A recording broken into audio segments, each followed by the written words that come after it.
जी बेटा, इससे पहले की क्लासेस में हमने इकोनॉमिक्स की डेफिनेशंस, उसके अंश, अर्थशास्त्र के दो मूल अंश व्यष्टि और समष्टि अर्थशास्त्र जो कि रैगनर फ्रिश ने बनाए थे वो पढ़े। अब हम कर रहे हैं अर्थशास्त्र की प्रकृति। प्रकृति मतलब किसी भी चीज का नेचर। तो हमारी अर्थशास्त्र का कैसा नेचर है, अर्थशास्त्र की प्रकृति कैसी है। प्रकृति में हम ये देखते हैं कि कोई भी विषय जो है, जैसे अर्थशास्त्र हमारा एक विषय है, वो विज्ञान है या फिर कला। तो अर्थशास्त्र विज्ञान है या नहीं है, कला है या नहीं, ये कैसे पता लगेगा। देखो, विज्ञान क्या होता है। विज्ञान वो होता है जब हम किसी विषय का क्रमागत अध्ययन, मतलब स्टेप बाय स्टेप अध्ययन करते हैं, विभिन्न चरणों में अध्ययन करते हैं और हमें किसी भी दो चीजों में कारण और परिणाम का संबंध मिलता है। तो हमारे जो अर्थशास्त्र है उसमें भी क्रमागत अध्ययन किया जाता है। हर एक चरण का अलग अलग अध्ययन, क्रम वाइज अध्ययन किया जाता है और इससे भी हमें कारण और परिणाम का जो है संबंध पता चलता है। जैसे कि अर्थशास्त्र में हम मांग का नियम हम आगे पढ़ेंगे, तो उसमें मांग के नियम में क्या है कि अगर किसी वस्तु की कीमत बढ़ती है, कीमत बढ़ेगी तो वस्तु की मांग क्या हो जाएगी, कम हो जाएगी। तो कारण और परिणाम, कारण क्या है, कीमत बढ़ गई और कीमत बढ़ने का परिणाम क्या हो गया, मांग कम हो गई। लोग उस वस्तु की अब पहले की तुलना में कम मात्रा खरीदेंगे। तो ये भी क्या है, क्रमागत अध्ययन है और कारण और परिणाम में हमें संबंध पता चलता है।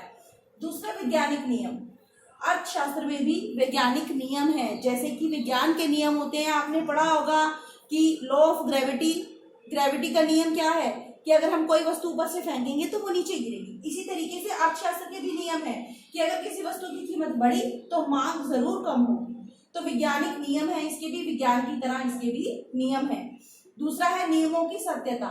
जिस तरीके से हम विज्ञान में नियमों की जांच कर सकते हैं, उसी तरीके से हम इसके भी नियमों की सत्यता की जांच कर सकते हैं कि क्या वास्तव में कीमत बढ़ने से मांग कम हुई है या नहीं।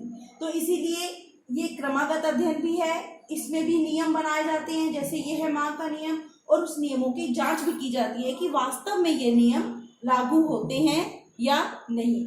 इसीलिए अर्थशास्त्र क्या है, एक विज्ञान है।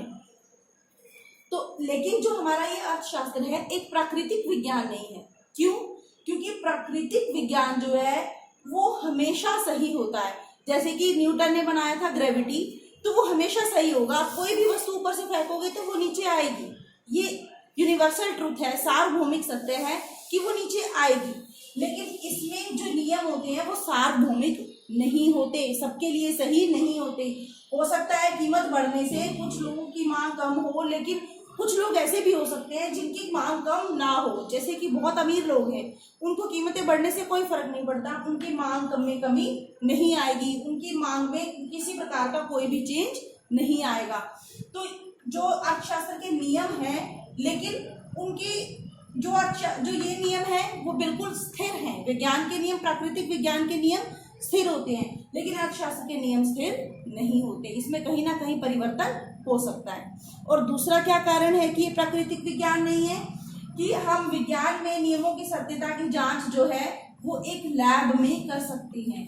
आप लैब में एक्सपेरिमेंट करते हैं वैज्ञानिक, आप लोगों को भी शायद लैब में कुछ कराया जाता होगा। तो इसमें हम एक लैब में नियमों की सत्यता की जांच कर सकते हैं। लेकिन अर्थशास्त्र का कोई ऐसा लैब नहीं है, कोई भी ऐसा साधन नहीं है जहां पे हम स्पेशल सिर्फ इन्हीं नियमों की सत्यता की जांच कर पाए।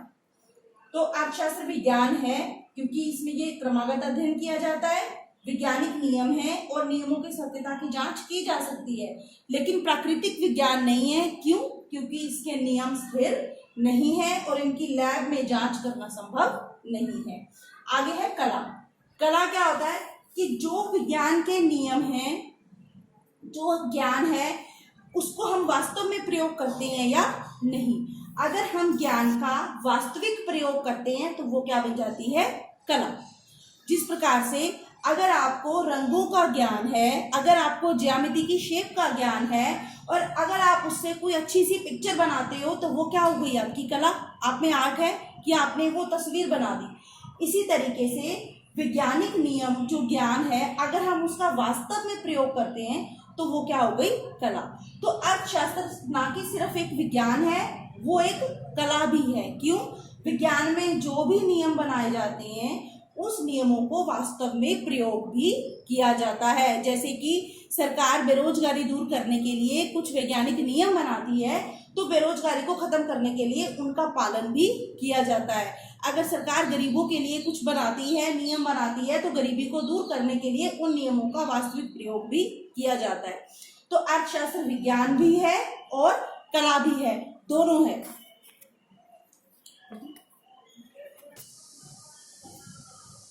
तो हमने देखा कि अर्थशास्त्र जो है वो विज्ञान भी है और कला भी है।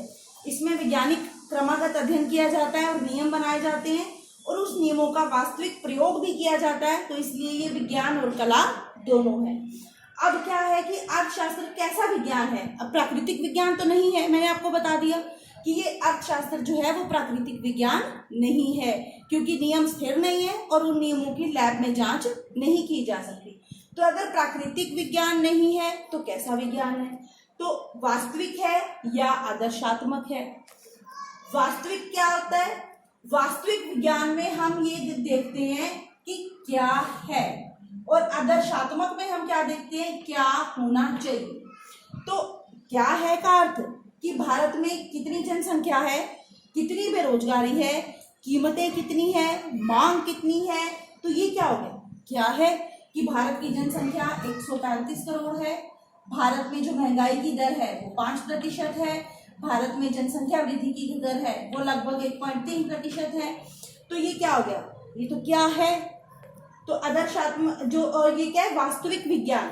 और आदर्शात्मक में क्या है? क्या होना चाहिए। तो अर्थशास्त्र में क्या होना चाहिए में क्या कि हमारे देश की जनसंख्या बहुत अधिक है, इस जनसंख्या पर नियंत्रण होना चाहिए। हमारी महंगाई दर 5% है जो कि बहुत अधिक है, इस महंगाई दर को नियंत्रण में करना चाहिए। हमारी जनसंख्या वृद्धि दर 1.3% है जो कि बहुत अधिक है, इसको 1% से कम होना चाहिए। या हमारा उत्पादन जो है वो 2% की दर से वृद्धि कर रहा है, उसमें कम से कम 5% की वृद्धि होनी चाहिए। तो हमारा जो अर्थशास्त्र है वो केवल वास्तविक विज्ञान नहीं है, केवल ये नहीं बताता कि क्या है, वो एक आदर्शात्मक विज्ञान है जो ये भी बताता है कि क्या होना चाहिए, कि हमारी जनसंख्या में किस तरीके से हम नियंत्रण करेंगे, हमारी जनसंख्या कम होनी चाहिए, हमारे देश में विकास दर बढ़नी चाहिए, हमारे देश में गरीबी की संख्या कम होनी चाहिए। तो जो हमारी अर्थशास्त्र है केवल वास्तविक नहीं है बल्कि आदर्शात्मक विज्ञान भी है, जो हमें ये बताता है कि क्या होना चाहिए। तो आपका 12वीं क्लास का फर्स्ट लेसन कंप्लीट होता है इसी वीडियो के साथ। उम्मीद है आप अच्छे से कर रहे होंगे। तो इन क्वेश्चंस को आप लिखें और याद करें। Thank you.